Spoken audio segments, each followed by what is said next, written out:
Tonight, Jennifer Griffin takes you to another country where the same drug war is raging, Guatemala. In the jungles of northern Guatemala, the military has carved out a training base.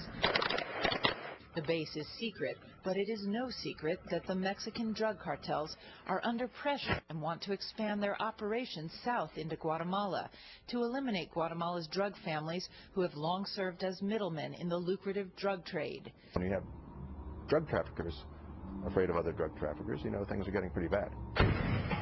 U.S. Green Berets have spent the past 3 years training these special forces, not just how to shoot straight, but also how to push back against the cartels.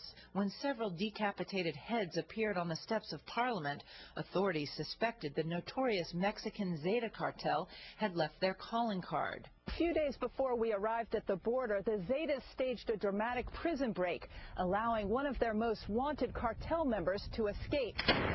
These special forces want to make sure that doesn't happen again. Guatemala's murder rate is now nearly double that of Mexico's, so the U.S. Embassy has helped set up new 24-hour courts to help process the crimes, assigning public defenders. Call it McJustice, one-stop shopping designed to improve Guatemala's low prosecution rate. On this day, the men seated before the court are accused of kidnapping. To help the Guatemalans further crack down, U.S. Navy SEALs are training Guatemalan naval forces because the cartels have employed a new form of transportation. Mini submarines or semi-submersibles fabricated in the jungles of Colombia and almost impossible to detect from the air. 2 years ago in March, the U.S. Coast Guard captured this vessel 375 miles west of the Galapagos Islands, coming from Colombia filled with cocaine.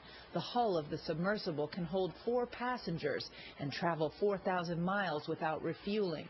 On board a UH-2 helicopter donated by the State Department, these Guatemalan pilots detour to show us the ranch or finca of the local drug kingpin, Ortiz Chamali, a supplier for Mexico's Zeta cartel. We are tired of organized crime using Guatemala.